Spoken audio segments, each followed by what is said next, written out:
وأصحابه المطهرين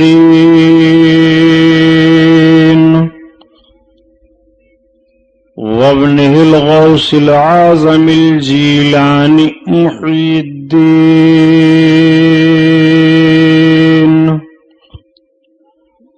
وأهل بيته أجمعين أما بعد فأعوذ بالله من الشيطان الرجيم بسم الله الرحمن الرحيم قال الله تعالى في القرآن العظيم والفرقان الحميد قل يا أيها الناس إني رسول الله إليكم جميعا صدق الله البصير القدير وصدق رسوله الرشيد النذير والحمد لله رب العالمين۔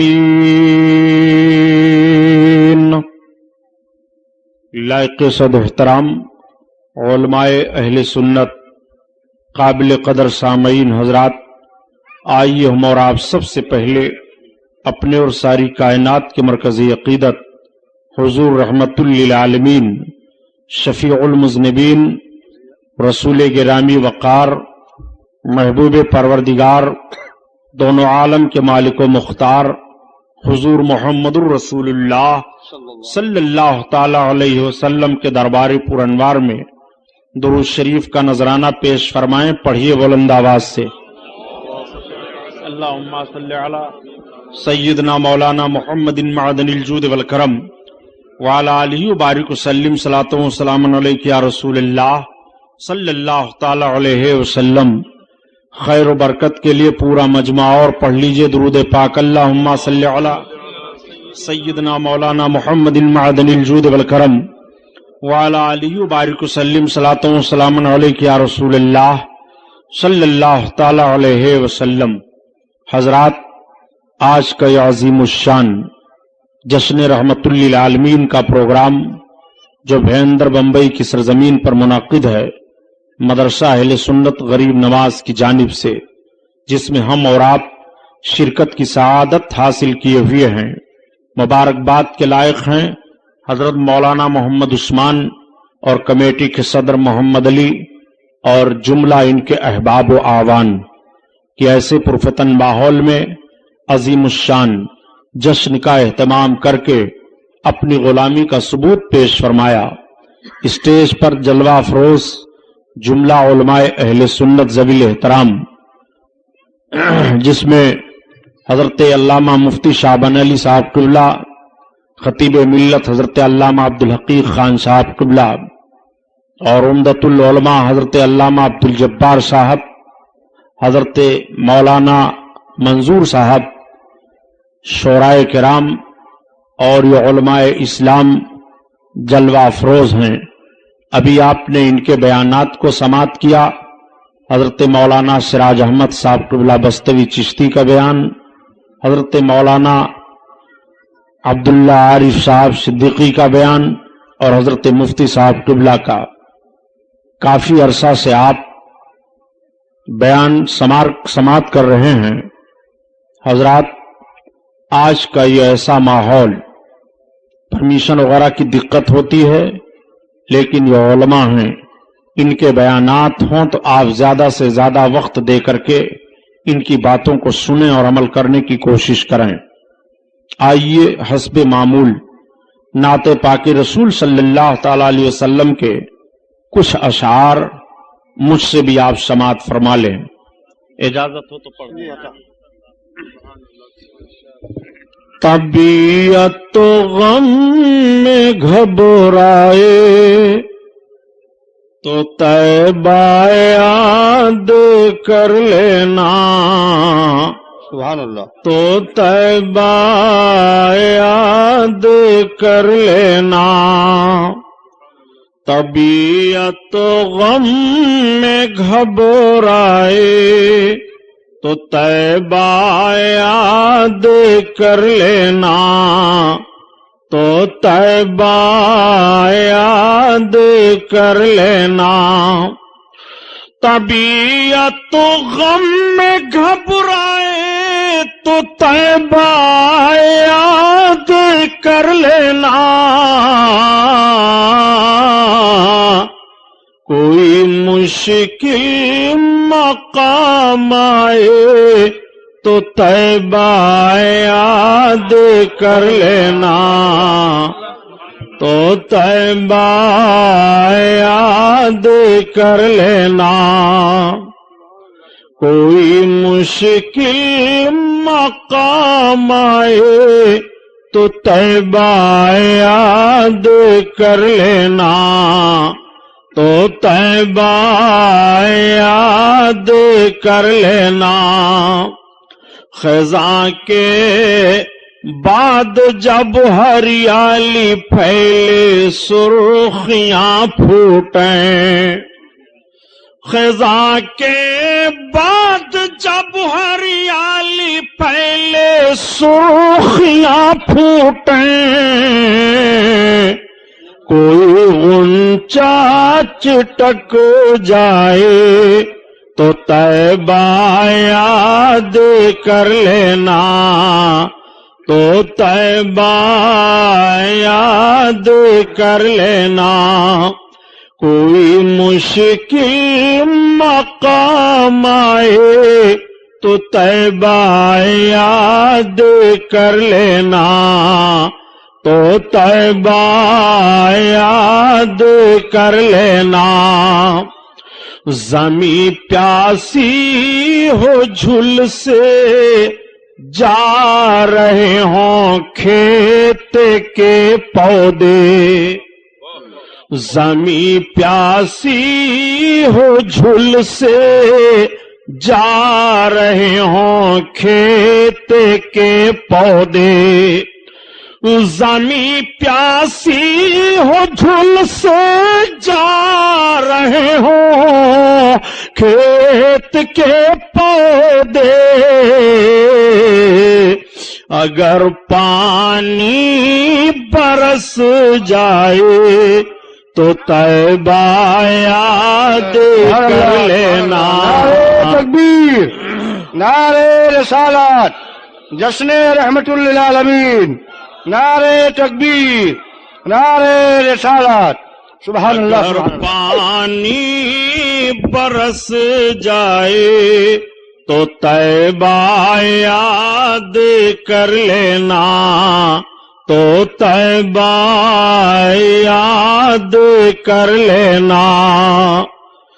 کس شان سے حسان بولے، فدائے حامل قرآن بولے، غلام موتی ایمان بولے، وہ نکتہ رس دقیقہ دان بولے، ادب کا مطلع تابان بولے، وَأَحْسَنُ مِنْكَ لَمْ تَرَقَّتُ عَيْنِي وَأَجْمَلُ مِنْكَ لَمْ تَلِدِ النِّسَاءُ خُلِقْتَ مُبَرَّعًا مِنْ كُلِّ عَيْبٍ كَأَنَّكَ قَدْ خُلِقْتَ كَمَا تَشَاءُ۔ ہزار بار بشویم دہنز مشکو گلاب، ہنوز نام تو گفتن کمال بے ادبیست۔ حضرات، آج سے 1421 برس کا جائزہ لیا جائے کہ اس دنیا میں اس سے پہلے بھی انسانوں کی کمی نہیں تھی۔ دنیا کے گوشے گوشے میں ابن آدم پائے جا رہے تھے، کوئی ایسا خطہ اور چپا نہیں تھا کہ جہاں پر انسان آباد نہ ہو۔ یہ انسان بجائے ایک معبود حقیقی کی عبادت کرنے کے نہ جانے کتنے معبودان باطل کی پرستش میں مبتلا تھے۔ یہ انسان اپنے معبود کی عبادت کرنے کے بجائے جب سویرے سویرے اگتے ہوئے سورج پر اس کی نظر پڑتی تو سورج کی شعاؤں کو دیکھ کر اس کے سامنے اپنی پیشانی کو جھکا دیتا، اور جب سورج ڈوب جاتا، رات کی تاریکی میں چاند کی چاندنی پھیلتی تو یہ انسان کہتا یہ چاند تو میرا معبود ہے۔ جب یہ سمندر کے کنارے سمندر کی لہروں کو دیکھتا تو کہتا تو میرا معبود ہے۔ جب بڑے بڑے پہاڑ کے ٹیلوں پر اس کی نگاہ جاتی تو کہتا تو میرا معبود ہے۔ جب یہ آگ کے شعلوں پر نگاہ ڈالتا تو کہتا تو میرا معبود ہے۔ جب یہ ہرے بھرے لہلہاتے پودوں کو دیکھتا تو کہتا تو میرا معبود ہے۔ عربستان سے لے کر کے اور ہندوستان تک کفر و گمراہی کے بادل چھائے ہوئے تھے، بلکہ جس ملک میں ہم اور آباد ہیں اس ہندوستان میں 32 کروڑ معبودان باطل کی عبادت ہو رہی تھی۔